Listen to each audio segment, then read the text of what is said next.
নমস্কার, আমি স্নেহা চট্টরাজ আবার আপনাদের কাছে নতুন পাঠ পর্ব নিয়ে চলে এসেছি। আমাদের আজকের পাঠ পর্বের বিষয়বস্তু হলো বিভূতি।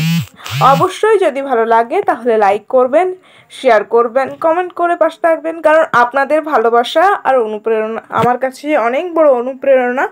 আপনাদের আশীর্বাদ আর সমর্থনেই আজ অমৃত কথা এতটা দূর এগিয়েছে। চলুন তাহলে আজকের পাঠ পর্বটি শুরু করছি। বিভূতি।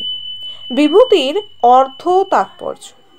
বিভূতি এই শব্দটা যতটা সহজ, তার ভিতরে ততটাই গভীর অর্থ লুকিয়ে আছে। অনেকে ভাবে বিভূতি মানে ছাই, কিন্তু প্রকৃত অর্থে বিভূতি মানে শুদ্ধতা। বিভূতি মানে অহংকারের দহন, আর বিভূতি মানে আত্মারও জাগরণ। যে আগুন সমস্ত অশুদ্ধতাকে পুড়িয়ে ছাই করে দেয়, সেই ছাই তো বিভূতি, তাই না? আমরা আমাদের ভগবান শিবের শরীরে দেখি বিভূতি, তার সমগ্র শরীরে ছাই মাখা, কারণ তিনি দেখিয়েছেন এই দেহ, এই গৌরব, এই অহংকার সব একদিন ধুলিতে মিশে যাবে।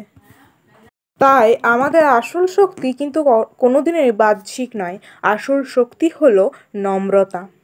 বিভূতি আমাদের শেখায় তুমি দেহ নও, তুমি আত্মা। দেহ ক্ষয় হয়, কিন্তু আত্মা অমর থাকে। এই বিভূতি সেই অমর সত্যেরই প্রতীক। যখন কেউ ভক্তি ভরে কপালে বিভূতি পরে, তখন সে যেন ঈশ্বরের কাছে বলে, হে প্রভু, আমার অহংকার, রাগ, ক্রোধ, লোভ সব তোমার চরণে অর্পণ করলাম। তুমি আমার মনের আগুনে সব অশুদ্ধতা পুড়িয়ে দাও, আমার হৃদয়টাকে করে দাও শান্ত, নির্মল। বিভূতি পরে নাম জপ করার মানে শুধু বাহ্যিক রীতি একদমই নয়। এ নয় অন্তরের প্রস্তুতি, নিজেকে শুদ্ধ করা, আত্মাকে ঈশ্বরের কাছাকাছি নিয়ে যাওয়া। হে ভক্তের অন্তরে বিভূতির ভাব থাকে, তার চারপাশে ভগবান আশীর্বাদের আলো জ্বালিয়ে নিজে ধরেন। তাকে দেখে মানুষ বলে এই মানুষটা ভক্তিতে জ্বলে, কিন্তু তবুও শান্ত। একবার এক শিষ্য গুরুদেবকে জিজ্ঞাসা করলেন, গুরুদেব, বিভূতি পরে কী লাভ? গুরুদেব মৃদু হেসে বললেন, বিভূতি শুধু কপালে নয়, মনে পড়ো। যখন মনে বিভূতি থাকবে, তখন তুমি অন্যের ত্রুটি দেখবে না, তোমার ভিতরের শান্তি আসবে, তুমি নিজেই ঈশ্বরকে অনুভব করবে। এই কথাটির মধ্যে গভীর সত্য লুকিয়ে আছে। আমরা প্রতিদিন অনেক কিছু নিজের মধ্যে খুঁজে পাই না।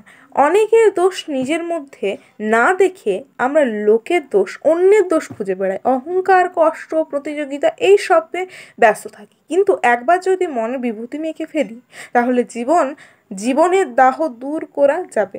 মন হবে ঠান্ডা, শান্ত আর ঈশ্বরময়। যেমন বিভূতি আমাদের অহংকারকে পুড়িয়ে দেয়, তেমনি রাম নাম আমাদের হৃদয়কে জাগিয়ে তোলে। যে মানুষ বিভূতি পরে, রাম ও নারায়ণ রাম নাম জপ করে, তার আত্মা আলোয় ভরে যায়। রাম নাম আর বিভূতি দুটোই ভক্তির দুটি পাখা। একটি আমাদের অহংকার মুছে দেয়, অন্যটি আমাদের আত্মাকে ঈশ্বরের উচ্চতায় তুলে ধরে। যে হৃদয়ে রামের নাম, সে হৃদয়ে বিভূতির শান্তি। যে জীবে রামের নাম, সেই জীব থেকে বিষ নয়, আশীর্বাদ বেরিয়ে আসে। বিভূতি মানে শুধু ভস্য নয়, এ মানে জীবনের শিক্ষা। এটা মানে ভক্তির প্রতীক, এটা মানে আত্মার জাগরণ। বিভূতি পরে আমরা যেন নিজেকে মনে করায় সব কিছু একদিন মিশে যাবে প্রকৃতিতে, কিন্তু যা থাকবে তা হলো ভগবানের নাম, ভক্তির আলো আর পবিত্র হৃদয়। তাই প্রতিদিন সকালে যখন বিভূতি পরো, মনে মনে বলো, আজ আমি অহংকার ছেড়ে দিলাম, আজ আমি ভগবানের আশ্রয়। এটাই বিভূতির আসল অর্থ। তাই আসুন সবাই মিলে বলি, রাম ও নারায়ণ রাম, রাম ও নারায়ণ রাম, রাম ও নারায়ণ রাম। যদি আজকের পাঠ পর্ব বিভূতি ভালো লাগে থাকে, তাহলে অবশ্যই লাইক করবেন, কমেন্ট করে জানাবেন কেমন লেগেছে। আপনাদের উৎসাহে আমি প্রতিদিন নতুন ভক্তির আলোয় জেগে উঠি। পরের পর্বে আবার নতুনভাবে নতুন বিষয় নিয়ে দেখা হচ্ছে। ততদিন মনে রাখবেন, বিভূতি শরীরে নয় মনে মেখে নিন। বিভূতি ভক্তিই হোক জীবনের আসল অহংকার। রাম ও নারায়ণ রাম।